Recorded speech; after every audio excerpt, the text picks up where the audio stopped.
Hopefully we see the standard header slide. Thank you all. Not all heroes wear capes. Some of us are planners. So after police and fire, we have to, we make our place here too. So, but thank you all and good evening. For those of you who don't know me, I'm Dustin Nielsen. I'm the Director of Planning and Zoning, and I'm just going to provide a short overview of Planning Department and here to answer any questions that you may have. Broadly speaking, the Planning Department, our primary role is to administer the city's comp plan, and that really happens through the implementation of the zoning and land use ordinance. In 2020, we had 3 full-time staffers on staff, and now we figured we have about 68 years of professional experience between us, which I think we've crossed the threshold of experience to now.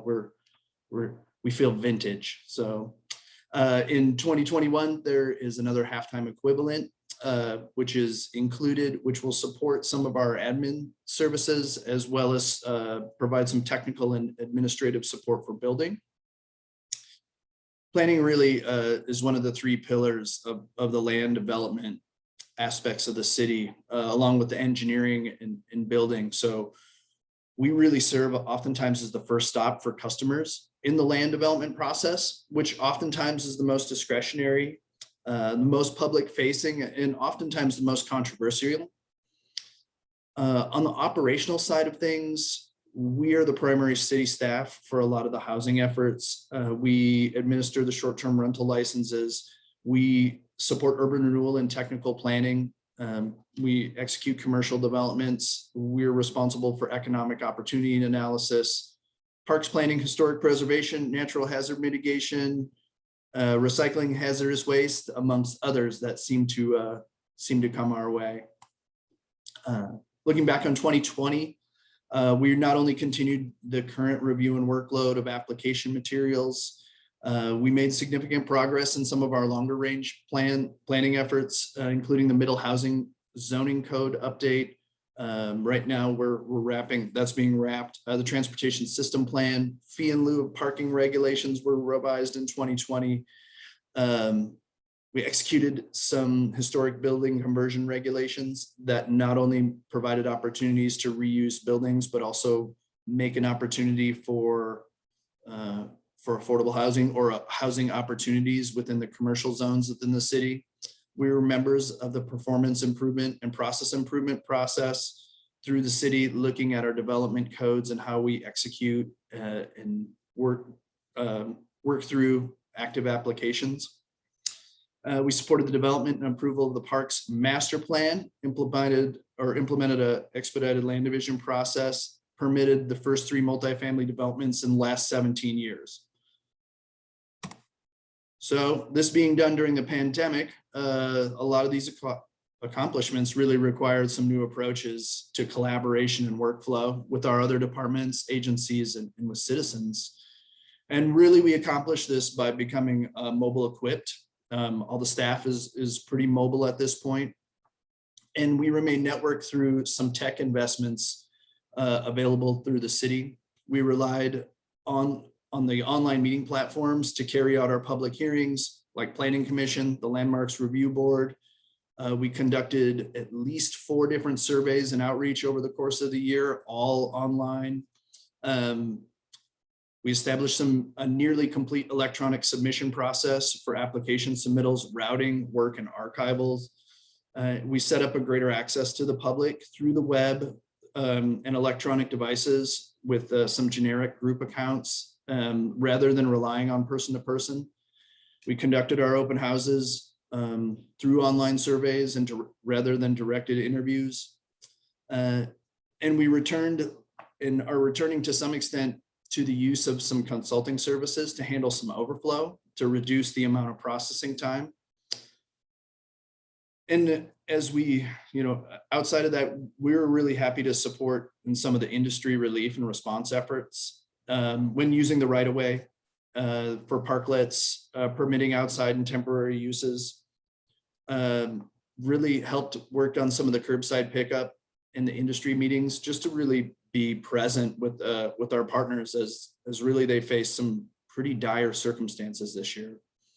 And that also allowed us to share some of these experience and this expertise with the group. Today, I was able to walk through with the group from Prosser, Washington. They were really looking at how we handled a lot of these issues. And it's great to be able to share that with the community of professionals and other communities that really look to us and look to our experience and successes over the last year. Looking forward into 2020, into the work plan, we'll continue working on the Heights Urban Renewal Project as phase 1 wraps up. This has been a lot of the stakeholder meetings, a lot of the background research, and we'll move into phase 2, which is going to really lean into the design and some of the regulatory reviews. We'll continue with this Cascade Avenue which is a project with ODOT, looking forward to the redevelopment of that street, as well as the onset or the advance of the historic Columbia River Highway State Trail or regional trail. We're going to end up with staff being committed to the housing code or the housing production strategy. Again, one of the major council goals continues and has been housing. We're starting to look at, and you've just recently scoped some of that project. We'll also continue to look at the zoning code, including not only landmarks regulations, but also the code itself, which has some serious impacts on how we process applications and how we review them and the relevancy and the effectiveness of these rules. So we need to look at the code not only for its own effectiveness, but how can we effectively improve our processes and improve the workflow for our customers, for the citizens, be responsive to state rules, and continue to function smoothly in a really changing landscape. So this is really both a regulatory process and an operational process update. And then we'll continue to work on Rand Road, 780 Rand Road, as the city's directed really housing project in itself. So that's really my overview. I'd be happy to answer any questions for you. Thank you all for taking the time and being here tonight.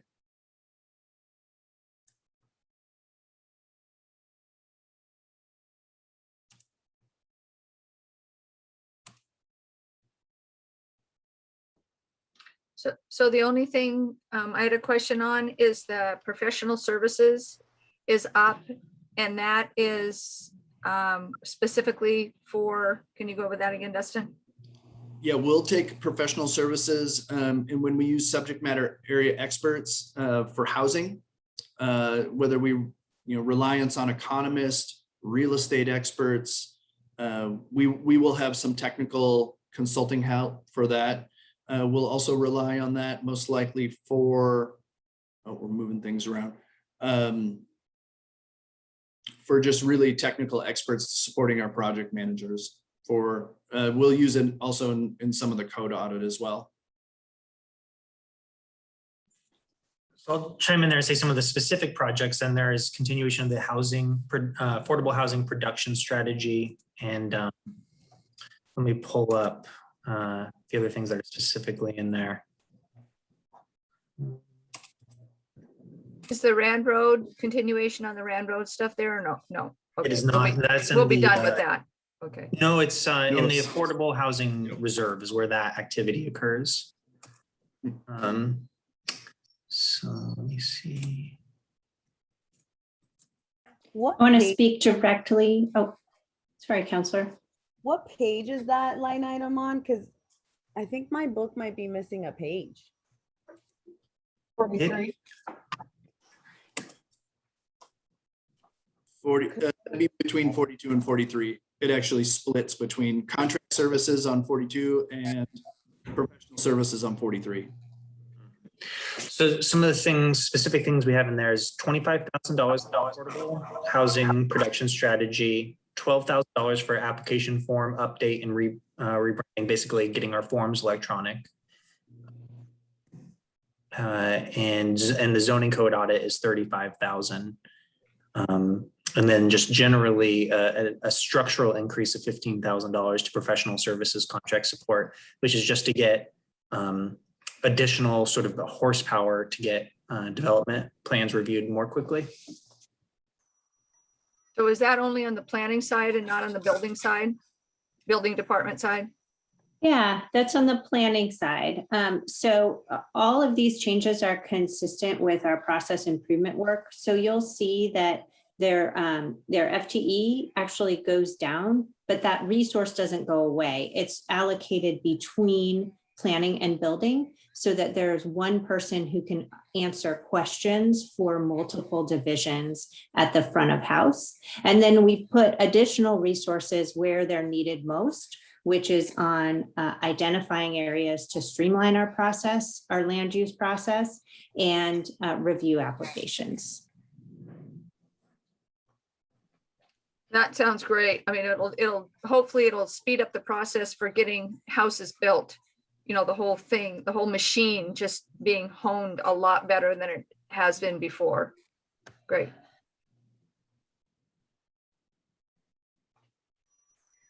I'm missing that from my book, and so I don't have those line items. The last thing I see is page 37. Sorry about that. We'll get you a new book, Counselor. Please.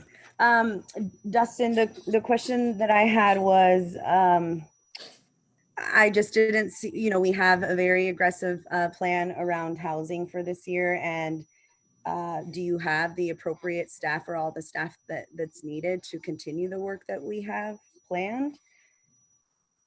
Yeah, I mean, we budgeted that, and I think, as mentioned, that contract and professional services, that also is very much instrumental in supporting that effort. Again, Okay. have a technical expert to really push on those projects is critical.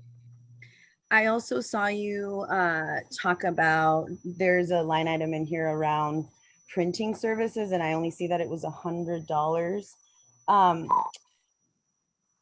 Do you have your own internal communications team, or is that Paige that does all the communications for this city? And that mostly those communications get rolled into some of that admin support. So I think that's part of my legal printing oversight is really a part of, and that would be on page 43, I believe. So that those type of services are rolled into there. A lot of my printing has to do with if I make flyers or something that's on the small scale. That was what my question was about, was how, with all the information that has been given out, it has been Paige that's helped you, or has there been another entity that's helped with plain language information and like getting the surveys out? A lot of that some will be Paige, and some will be part of the contracts that when we execute a professional service contract, typically that goes into those contracts. So for like the TSP, the transportation system plan, that was an aspect and a portion of the contract signed with DKS Associates. So we usually, when we are advertising special projects, usually they get assigned with the contract. So Gotcha. that rolls into that. Okay. But when it comes to something that's city initiated without attached contract or project, that's usually an in-house item. An in-house item. So communications is something that our community members have asked, like, you know, continue to communicate with us, make sure that it's comprehensible, easy to understand. Would that fall under planning, or is that like in the general fund? Like, where would we put dollars towards like a plain language specialist, or really more bilingual BIPOC communication out to our community members? I think that may show up in admin for communication FTE. Otherwise, we will rely on our general fund allocation for that. And we use that for, say, the next door or the similar items. Our partners go out of that line item. Okay. Yeah, if I could just get a copy of just that one, Will, I would appreciate it. I don't have, I don't have these 2 pages. Strange, just the 2 planning pages. Yeah, just the 2 planning pages. I think Okay. maybe Justin did it on purpose. I'm just kidding.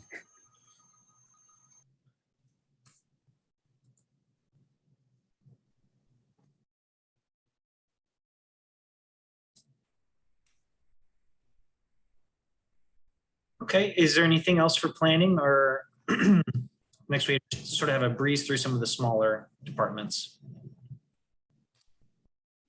I'd like to thank the city for being super responsive, with respect to all the business help after COVID last year. I know there's a lot going on with all the pickup zones and parklets, and it's hard to make everyone happy with these kind of things, especially quickly. But you guys really, stepped up to help. So I really appreciate that. Thank you. Thanks, Rudy. It was definitely a lot of hands on deck, so we will pass that along to everybody who helped out. Thank you. I have another question with what Rudy just brought up.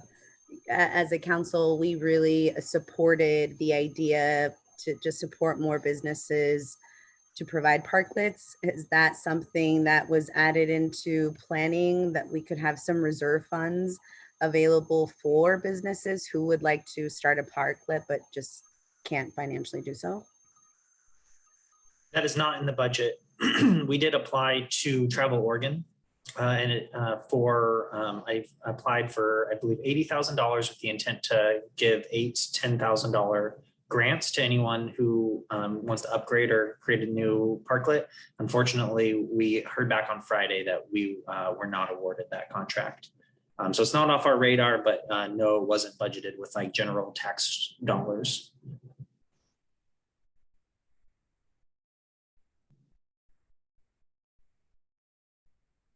Okay, I will then share my